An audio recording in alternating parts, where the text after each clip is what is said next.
Imagina a seguinte situação. Você acompanhando esses vídeos na internet, ouviu aí gurus da internet orientando você a comprar um imóvel em leilão. Te vendendo um curso, ou te dando orientações, ou fazendo uma dinâmica aí de 1, 2, 3 dias, ensinando, passando conhecimento, ao menos em tese, passando conhecimento, sobre como arrematar um imóvel em leilão. Você, após estudar essas informações que lhe foram passadas, mas você sem conhecimento jurídico técnico necessário, sem aquele lastro jurídico sobre o assunto, que vai muito, muito, muito mais além do que qualquer conhecimento que alguém tente te passar pela internet sobre leilões de imóveis, você começa a fazer uma pesquisa de imóveis em leilões através de sites de leiloeiros, através desses sites que consolidam todos os leilões disponibilizados aí num único site, e você acha aquele imóvel dos seus sonhos ou aquele imóvel que você tem certeza que vai ganhar um belo dinheiro comprando barato e vendendo a preço de mercado. Você estuda, prospecta aquele imóvel, você analisa dentro dos conhecimentos que você adquiriu, ainda que um conhecimento inicial, ainda que você não saiba que é um conhecimento inicial, porque sem a base da legislação processual, sem a base da legislação que regulamenta a lei de alienações fiduciárias, sem a base que regulamenta os procedimentos das notificações, das citações, das intimações processuais, você não vai adquirir esse conhecimento em curso algum na internet sobre leilão de imóvel, tá? Mas você, acreditando que ao realizar o curso detém capacidade de comprar um imóvel sozinho, achando aquele imóvel com um belo desconto e com as características que você entende se enquadrarem no teu perfil, arremata o imóvel, paga a comissão do leiloeiro, paga o valor integral do imóvel, toma posse do imóvel, começa uma reforma, começa a gastar para embelezar aquele imóvel que será destinado ou para sua moradia, ou para venda, ou para aluguel. Nesse meio caminho, o antigo devedor, insatisfeito com a perda do imóvel, sabendo que existia ali uma falha procedimental, processual, porque se ele perdeu esse imóvel no âmbito judicial, ele tinha um advogado. Certamente ele tinha um advogado, a não ser que tenha sido revelia. Mas, muito provavelmente, ele se defendeu no processo porque é um processo longo. Então ele tinha advogado. E em algum momento esse advogado comunicou a ele a existência de uma falha procedimental nos atos que levaram esse imóvel a leilão. Ou, se você comprou um imóvel na esfera extrajudicial, ainda que o devedor não tenha atuado juridicamente com um advogado nesse procedimento administrativo que o banco realiza junto ao cartório de imóveis, no qual esse imóvel se encontra registrado, para alcançar a consolidação da propriedade em favor do banco e efetivamente vender o imóvel em um leilão, ele identifica ali que nos atos procedimentais realizados pelo cartório de imóvel aconteceu uma falha.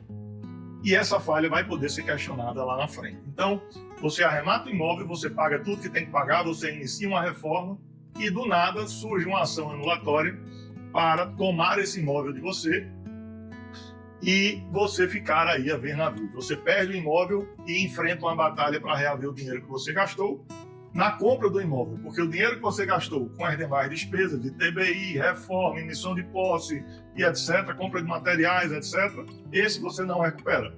Mas o valor que você pagou, sim, é possível recuperar, mas não é de imediato, não é do dia para a noite. E aí vem a pergunta óbvia, né?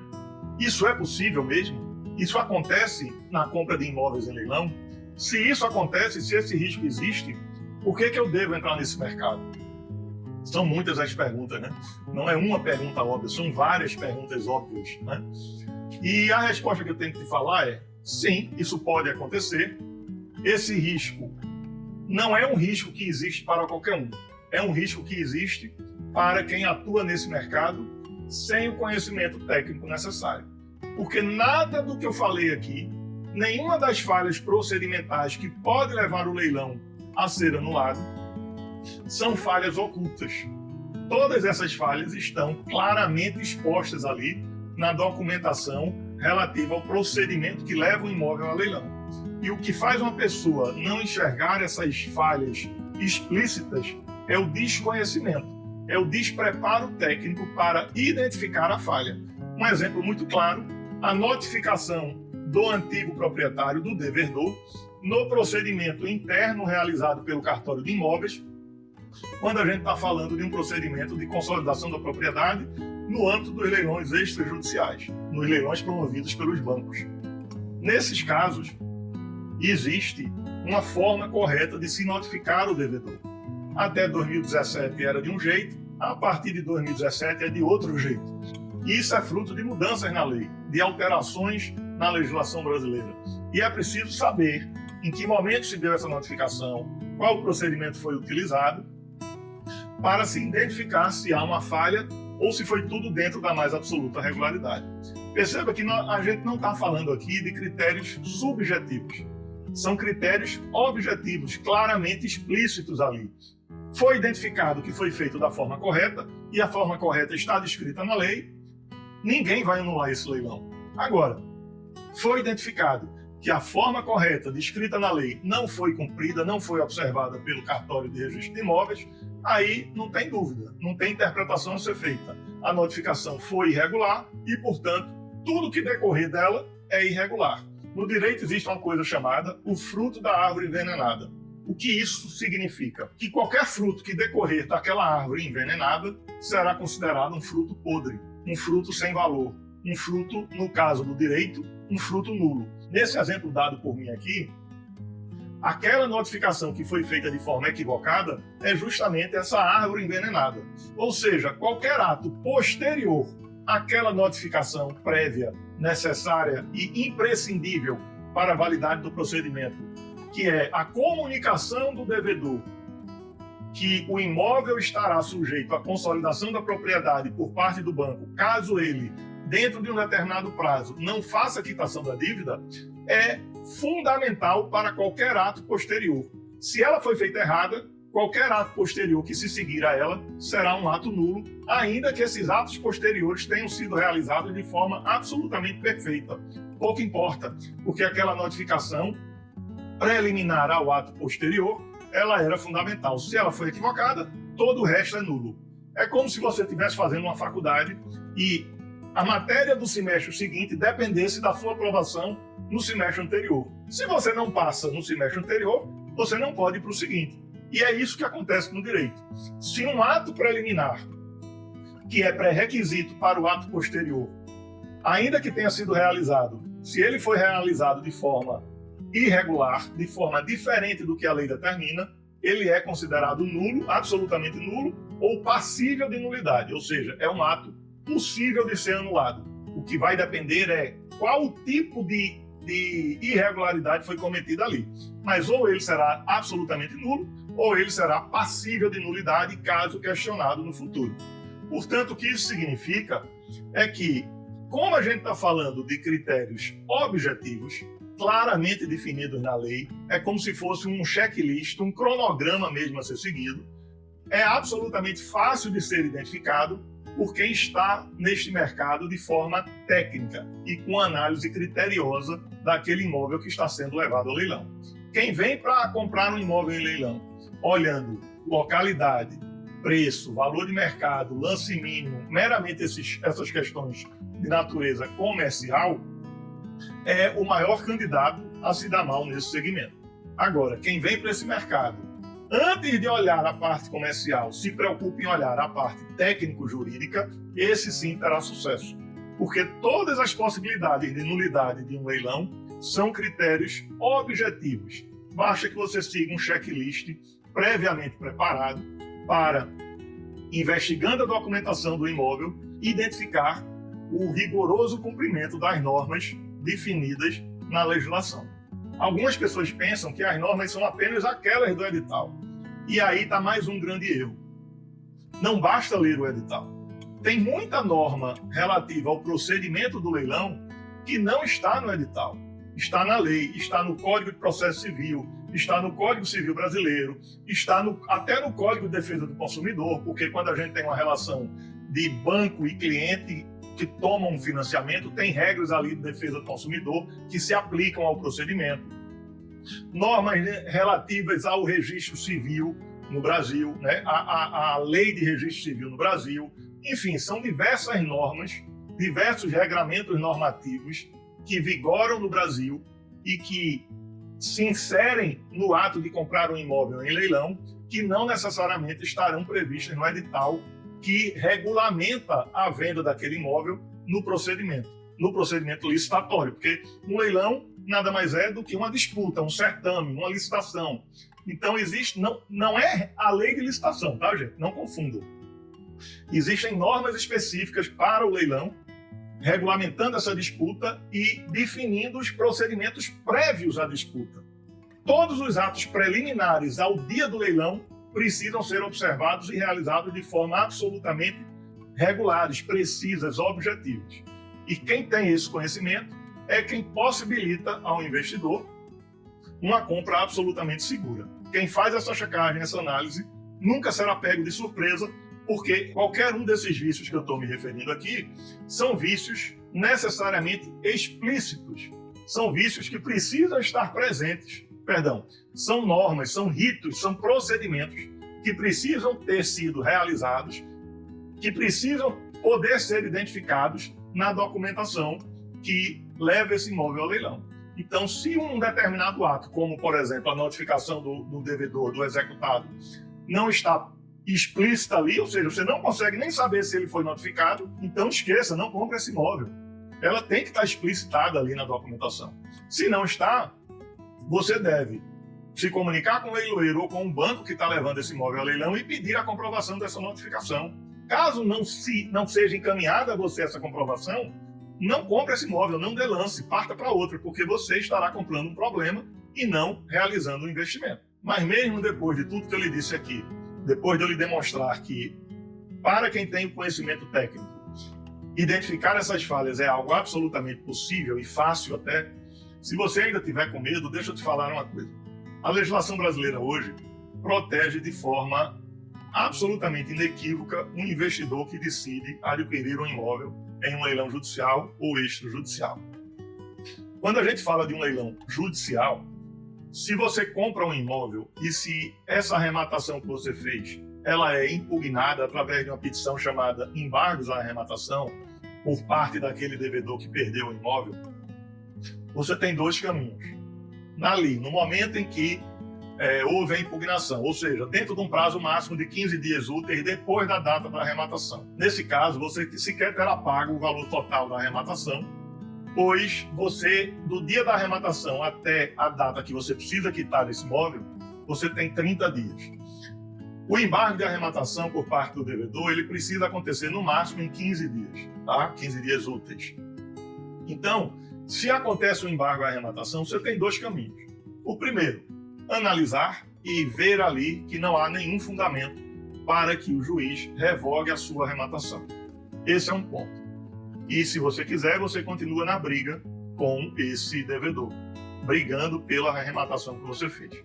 Segundo ponto, não quer a briga, simplesmente informa ao juiz, olha, não me interessa um litígio judicial, eu quero arrematar o imóvel. Se isso vai virar um litígio judicial, não me interessa, devolva meu dinheiro. Esse devolva meu dinheiro que eu estou falando, nós estamos se referindo a os 25% que você pagou de entrada na arrematação judicial e, inclusive, a comissão do leiloeiro. Sim, a comissão do leiloeiro também. Tá? Ainda que você pague a comissão do leiloeiro diretamente ao leiloeiro, o juiz, ao determinar a devolução dos valores, irá determinar, inclusive, que o leiloeiro lhe restitua os valores pagos a título de comissão.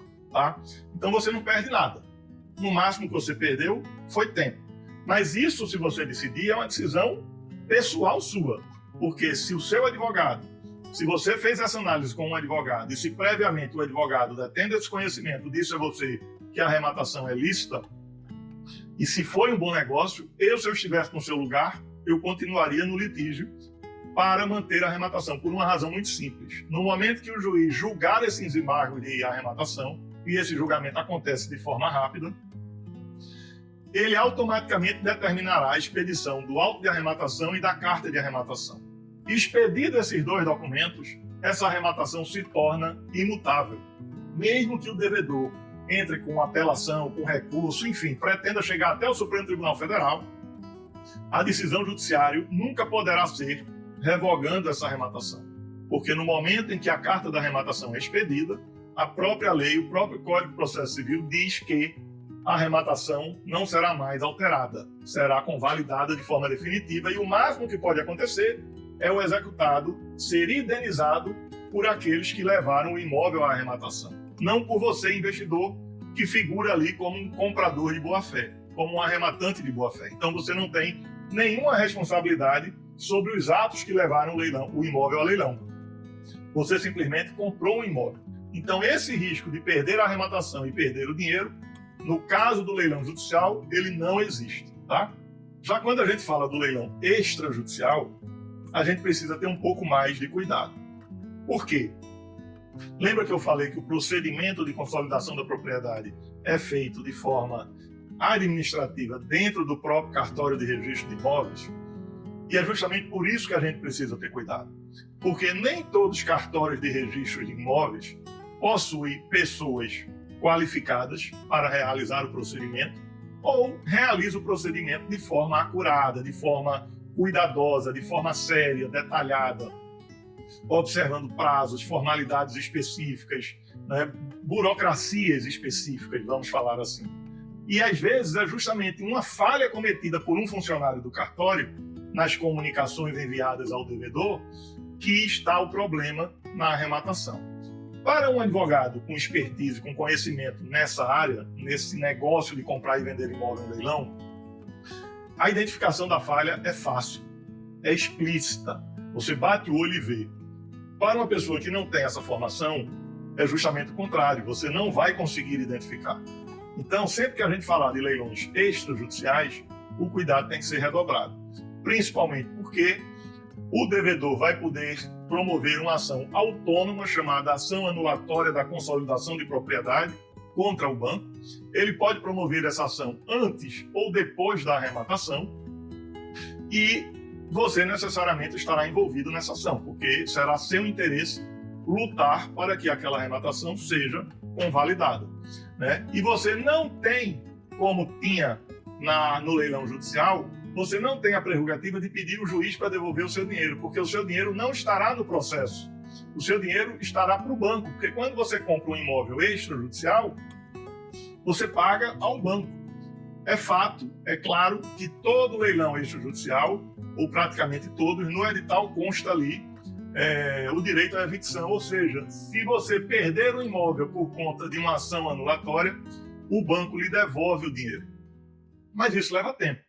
E o banco vai lhe devolver o dinheiro da arrematação. O banco não vai lhe devolver o dinheiro do ITBI, não vai lhe devolver o dinheiro da comissão, do leiloeiro, não vai lhe devolver o dinheiro que você gastou na reforma, não vai lhe devolver o dinheiro que você pagou de IPTU ou de dívida de condomínio, né? Então é preciso ter muito cuidado quando a gente fala de leilão extrajudicial.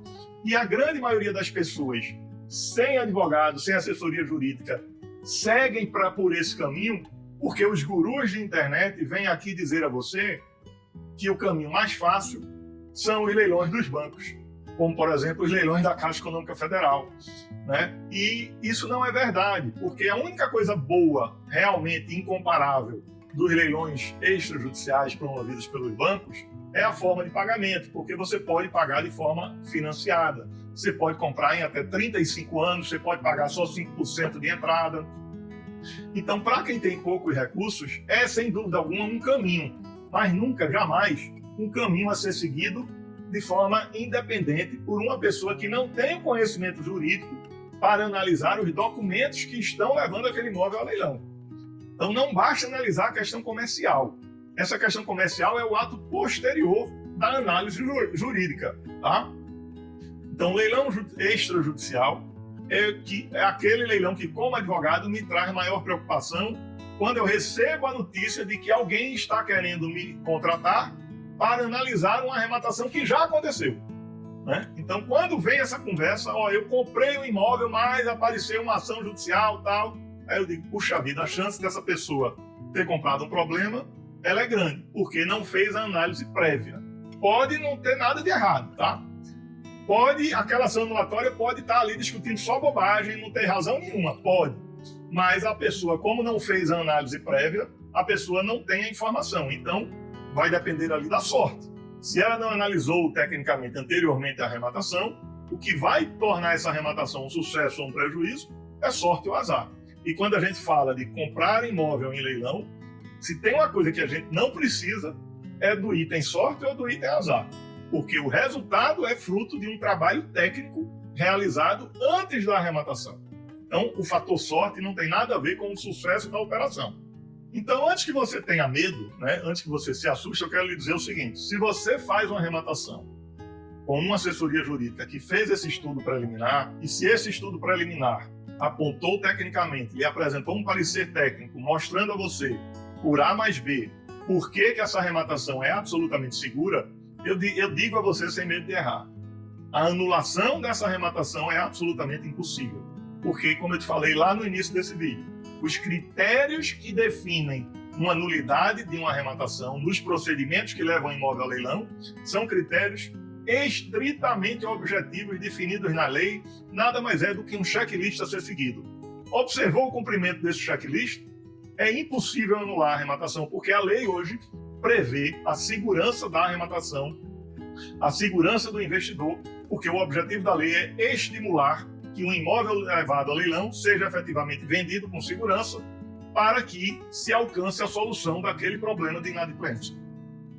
Se você ainda não me conhece, eu sou Rodrigo Azevedo, sou sócio-gestor da Soares de Azevedo Advocacia e o meu papel é ajudar investidores que têm interesse em adquirir imóveis através de oportunidades absolutamente incríveis disponibilizadas no segmento dos leilões judiciais e extrajudiciais.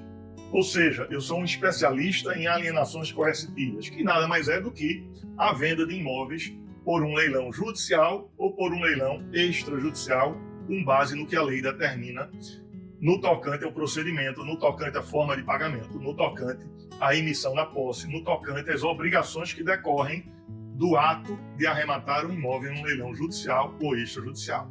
E se você não tem esse conhecimento técnico jurídico necessário, mas quer aproveitar as oportunidades incríveis que existem nesse mercado para multiplicar o seu patrimônio e efetivamente pular de um patamar financeiro para o seguinte, o meu trabalho é ajudar você a fazer isso. Eu faço isso na minha vida pessoal e ajudo pessoas a fazerem isso para a vida pessoal delas de forma, claro, estritamente profissional.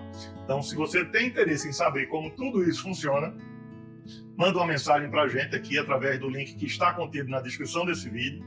Você pode enviar uma mensagem via WhatsApp, você pode enviar um e-mail para o nosso endereço eletrônico, que é contato@soaresdeazevedoadvocacia.com.br, ou você pode entrar no nosso site www.soaresdeazevedoadvocacia.com.br e já lá na primeira parte da homepage, clicar no botão Agende sua consulta. Vai abrir uma agenda eletrônica, você vai escolher data, horário, né, e vai clicar no botão para fazer o agendamento. Eu vou ter o maior prazer em ter uma primeira conversa com você, uma conversa sem compromisso, sem custo, com o único objetivo de entender o teu perfil e te detalhar como a gente trabalha, tá? O que a gente pode fazer por um investidor que tem interesse nessa área, como se dá a nossa remuneração e o que a gente garante a você que vai ser fornecido a você em razão de uma possível contratação, caso você queira seguir adiante, tá? Se depois dessa conversa você achar que não é para você, fica tranquilo, nada vai ser cobrado. Eu não cobro por esse primeiro bate-papo, não há ônus, não há custo nessa primeira conversa. Essa primeira conversa é apenas uma oportunidade para que a gente se conheça, para que a gente interaja e identifique ali se há, né, uma comunhão de energia para que a gente siga em frente. Sou Rodrigo Azevedo, deixo um grande abraço a você e no próximo vídeo a gente se encontra.